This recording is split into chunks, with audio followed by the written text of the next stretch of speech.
네, 이번 시간은 뉴스앤파워 인터뷰 코너입니다. 추미애 법무부 장관의 행보, 정치권의 연일 파장을 불러일으키고 있습니다. 민주당 내에서도 최근 곤혹스러운 표정이 감지되고 있는데요. 이런 가운데 여야의 재보궐선거 시기에는 더욱 빨라지고 있습니다. 민주당 서울시장 보궐선거기획단은 오늘 첫 회의를 열었는데요. 민주당의 필승 전략은 무엇인지 오늘은 민주당 전략기획위원장이자 당 재보궐선거기획단 간사를 맡고 계신 정태호 의원과 함께 관련 이야기 나눠보도록 하겠습니다. 어서 오십시오. 어서 오세요. 안녕하십니까? 네, 안녕하십니까. 이 전략 기획도 맡고 계시고요, 당에 또 선거 기획도 맡고 계셔서 요즘 상당히 바쁘실 것 같습니다. 어떻습니까? 예, 이게 당의 전략기획위원장은 선거기획단에 당연직으로 들어갑니다. 그렇군요. 예, 그러니까 이제 제가 간사를 맡게 됐죠. 네, 그래서 오늘 좀 질문이 많은데요, 드릴 질문이요. 최근 현안부터 좀 짚어보겠습니다. 앞서도 저희가 여러 번 언급을 했었는데요. 이 추 장관이 언급한 피의자 휴대전화 잠금 해제법 논란이 계속 일고 있습니다. 오늘은 좀 연구 단계 수준이다 이렇게 좀 한 발 물러서긴 했는데요. 이 논란 어떻게 보십니까? 저는 그 일을 보면서 뭔 생각이 들었냐면은 그 한동훈 검사가 그래도 이 검찰 내에서의 실력자잖아요. 네. 뭐가 그렇게 숨길 게 많아가지고 그냥 비밀번호 대주면 될 걸 안 네. 대줘가지고 이 사단을 일으키냐. 저는 그런 생각이 들었어요. 예. 아마 추미애 장관이 그런 행태를 보면서 이게 경고장을 날렸다. 저는 네. 이렇게 생각하는 거고. 근데 사실 이런데 너무 이 세세하게 우리가 논쟁을 할 것이 아니라 네. 본질은 검찰 개혁이죠. 그러니까 이 정치 검찰들이 이 검찰 개혁에 저항하는 것에 대해서 지금 추미애 장관이 아주 고군분투하고 있는 이런 것이 저는 본질이라고 봅니다. 네, 이 윤 총장에 대해서 오늘 또 한 번 견학을 했습니다. 쌈짓돈 관련해서요. 이 네. 부분은 좀 어떻게 볼 수 있을까요? 예, 실제로 30톤처럼 쓴 것 같아요. 제가 보기에도. 그러니까 그 부분은 별도로 예. 또 검찰총장이 해명해야 될 부분이고 추미애 장관이 그 문제를 얘기한 거는 국정감사장에서 국회에서 이제 의원이 질의하는 과정에서 나온 얘기고 거기에 대해서 당연히 추미애 장관은 답변을 해야 될 의무가 있는 거고 네. 그것이 너무 또 이제 부풀려진 것 같아요. 제가 보니까. 네. 네, 그런데 추 장관이 최근 민주당과도 충돌을 좀 빚는 듯한 모습을 보였는데요. 추 장관이 지난 예결위에서 자신에게 정도껏 하세요 이렇게 쓴소리를 한 정성호 예결위원장에게 동지라고 호명을 하면서 SNS 공개 소원을 보냈었는데요. 이 부분 어떻게 보시는지 궁금하고 또 요즘 추 장관 언행에 대해서 당 차원의 입장은 어떠신지요? 예, 아까 당이 곤혹스럽다 그랬는데 곤혹스러워하는 건 전혀 없습니다. 없고요. 그런가요? 예. 예. 아마 정성호 의원님하고 그 문제는 정성호 의원님은 예결위원장으로서 회의를 원활하게 이끌어가야 되니까 회의 진행을 위해서. 예, 그래서 이제 자꾸 이제 장관님하고 의원님들 간에 이제 언쟁이 있는 것에 대해서 좀 자제를 시킨 차원에서 말씀하신 것 같고요. 네. 그다음에 추미애 장관님이 페이스북에 올린 거는 저도 본회의장에서 보고 있으면은 이 의원님들하고 질의 답변하는 과정에서 좀 심하다라고 할 정도더라고요. 네. 너무 이게 정치적 공격, 그 문제의 본질을 떠난 그런 정치적 공격에 집중하다 보니까 장관으로서는 그거에 대해서 본인이 정면으로 얘기를 할 수밖에 없는 상황이 계속 반복되고 있는 거죠. 네. 그런 건데 그래서 그 상황을 페이스북을 통해서 정성호 위원장께 설명을 드린 거다. 저는 그렇게 보고 있습니다. 네, 아까 전화 연결에서도 같은 질문을 또 드렸었는데요. 추 장관이 검찰개혁 완수 전까지는 장관직을 내려놓지 않겠다 이런 입장인데 어떻게 보십니까? 그래야죠. 네. 장관님은 문재인 대통령께서 검찰 개혁하라고 장관을 시켰는데 그걸 완수하기 전에 내려온다는 건 말이 안 되죠. 네. 그 공수처장 후보 얘기 좀 해봐야겠습니다. 앞서 저희가 국민의힘 입장도 좀 들어보긴 했는데요. 최후 통첩을 지금 날렸습니다. 예, 네. 내일 모레까지 이제 후보를 추려서 이번 달 안에 이제 공수처를 출범시키겠다. 지금 이런 입장인데요.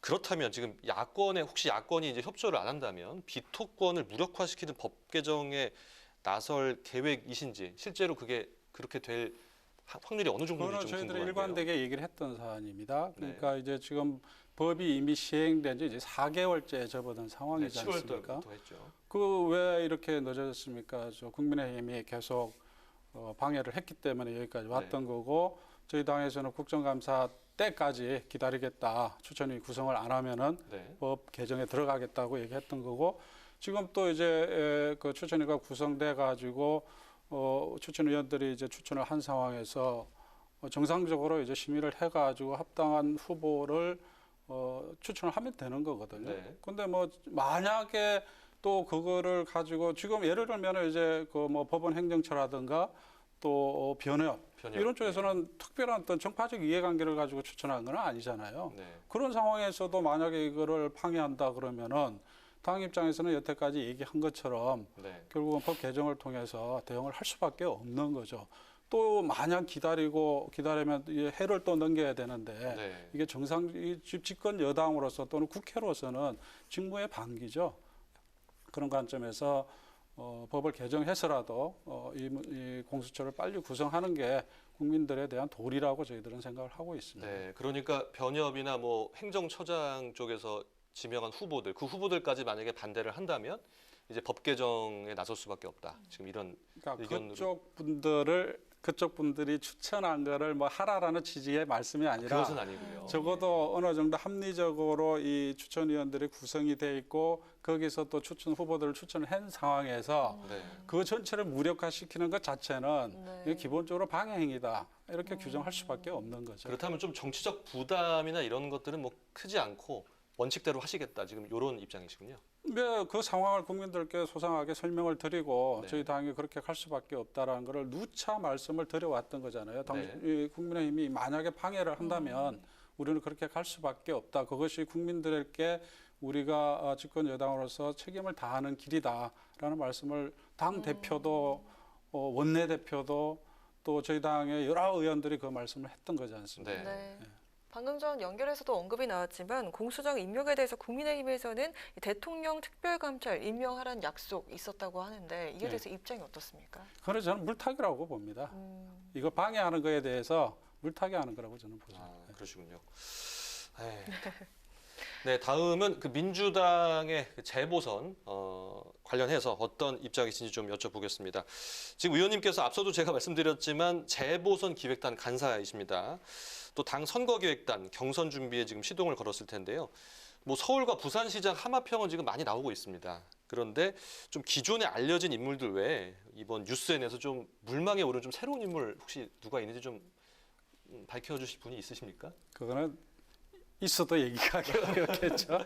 지금 이제 저희 당이 이재사 보궐선거에 후보를 공천하겠다 이렇게 네. 이제 참 어렵게 결정을 한 상황에서 네. 아직은 구체적인 후보를 얘기할 단계는 아닌 것 같고요. 지금까지 이제 언론의 하마평에 오르신 분들, 이분들만으로도 저는 아주 훌륭하신 후보가 될 수 있는 분들이라고 저는 생각을 합니다. 네. 네.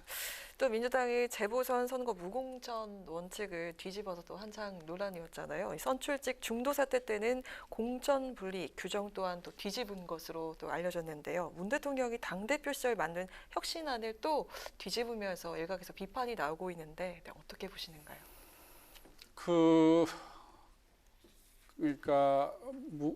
그러니까 8월 달에 있었던 당헌 개정 부분은 지금의 보궐선거를 염두에 두고 한 건 아니었고요. 네. 그때 고민은 좀 다른 차원이었던 것 같습니다. 예를 들면은 광역자치단체장 후보를 낼 때 사실 대부분이 국회의원 분들이 도전을 하지 않습니까? 네. 그러니까 이제 광역 후보를 찾는데 이 기존의 당원으로 하면은 후보를 찾기가 참 어려워요. 그럼 외부에서 어딘가 찾아야 되는데 그 쉽지는 않는 일이잖아요. 그런 네.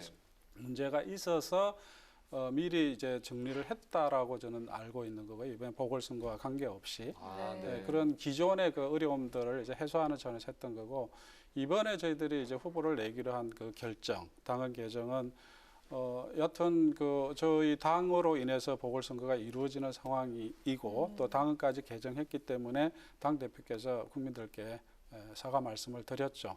그러나 대신 이제 좋은 후보를 내고 또 좋은 시정을 나중에 해서 저희 당이 책임 있는 정당으로서 역할을 해야 된다 그렇게 생각하고 있습니다. 네, 그렇군요. 어쨌든 이제 당원 당원까지 개정을 했고요. 그리고 뭐 사과 말씀도 하면서 이제 후보를 내기로 결국 결정을 하셨는데요.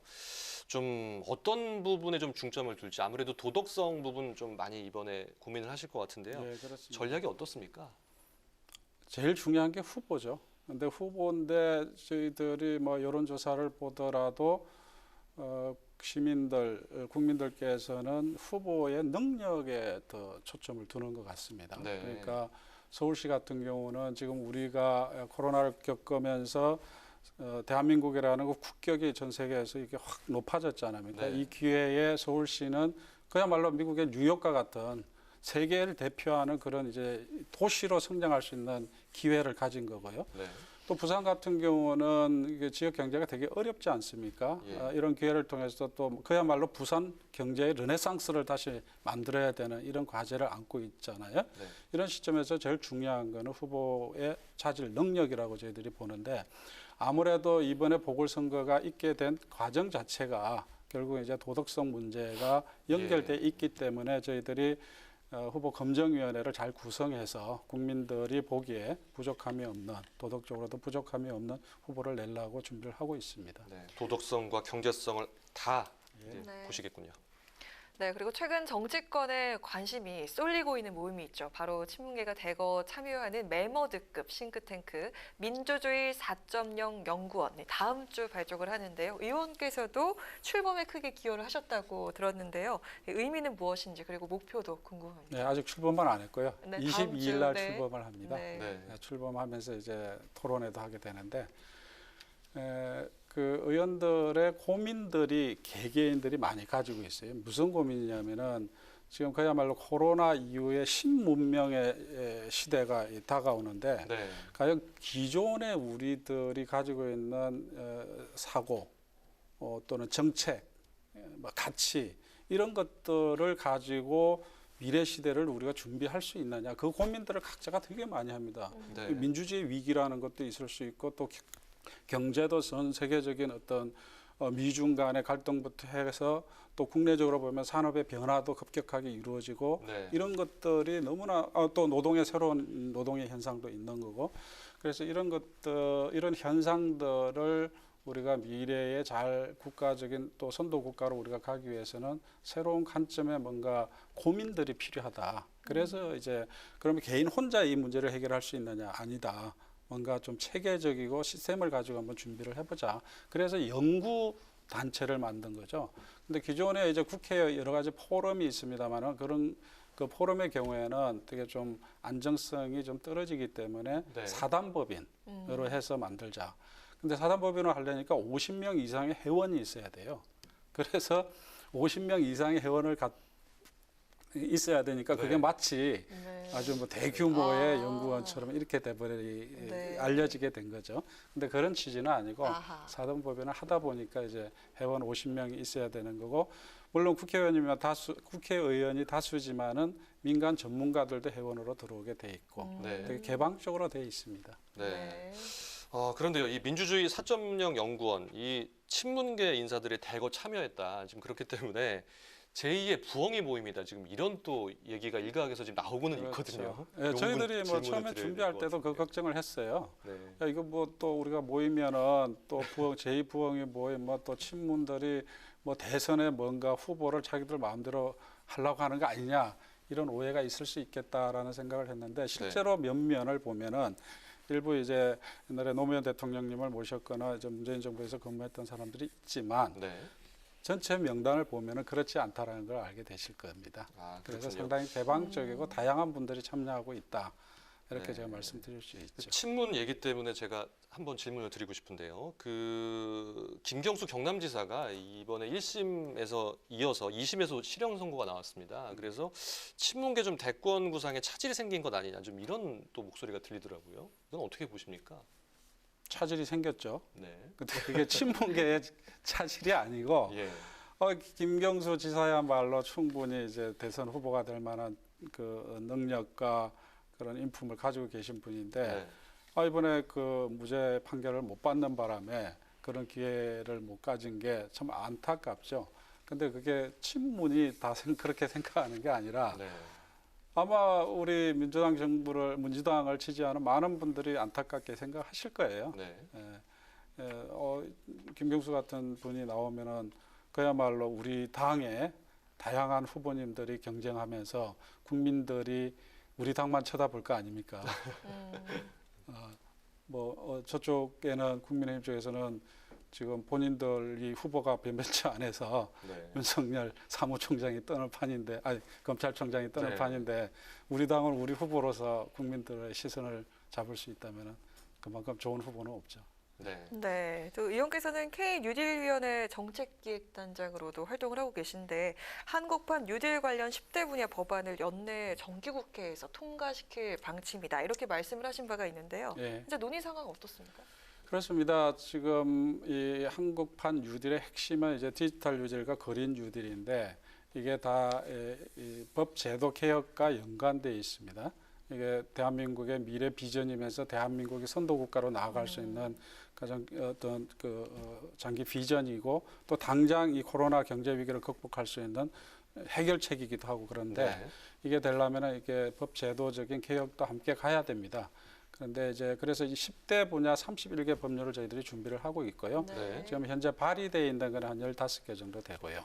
그래서 이것들을 이 법 제도 개혁을 이번에 해내는 게 저희들로서는 큰 과제입니다. 야당하고 잘 논의는 이루어지고 있는 상황이신가요? 어떻습니까? 그거는 아마 김태년 원내대표께서 잘 하실 거라고 보고요. 네. 근데 이 지금 전 세계의 흐름이라는 게 그야말로 디지털화, 그다음에 그린화, 이거는 뭐 세계적인 조류잖아요. 네. 이번에 뭐 바이든 미국 대통령 당선자도 2050 탄소 제로를 선언하고 있고 중국도 뭐 2060 얘기하고 있고 일본도 2050 얘기하고 있고 네. 뭐 그린은 뭐 당연한 그 추세고 디지털에서 선두주자를 하는 나라가 세계 경제를 지배하게 될 것이다라는 거는 뭐 오래전부터 나왔던 얘기고 네. 그래서 결국 이거를 방해한다라는 거는 이 시대의 흐름을 막겠다 이런 의도로밖에 볼 수가 없겠죠. 그래서 제가 볼 때는 국민의힘도 적극적으로 동의하실 거라고 저는 보고 있습니다. 네. 명분이 없습니다. 네, 청와대 출신으로 여러 공직을 거치신 베테랑이시기 때문에 초선임에도 주요 보직을 맡으면서 아주 큰 존재감을 드러내고 계신 것 같은데요. 이번 국회에서 꼭 이루고 싶은 목표, 의정활동 계획 한 말씀 듣겠습니다. 제 개인적인요. 네, 뭐 개인적인 것도 포함해서. 저는 개인적으로는 우리 주민들에게 이렇게 약속했습니다. 성과 내는 정치인이 되겠다. 제 나름대로의 정치인으로서 또 국회의원으로서 아젠다를 정하고 거기서 4년 후에 성과를 내는 정치 하고 싶고요. 관악구 을이시죠? 관악을. 서울 관악을입니다. 예, 예. 그리고 특별히 저는 그 임금 격차 해소 임금 격차. 여기에 좀 개인적으로는 그 역할을 하고 싶다 이런 계획을 가지고 있습니다. 네. 네. 네, 뉴스엔 파워 인터뷰 지금까지 더불어민주당 정태호 전략기획위원장과 함께했습니다. 오늘 말씀 감사합니다. 고맙습니다. 네.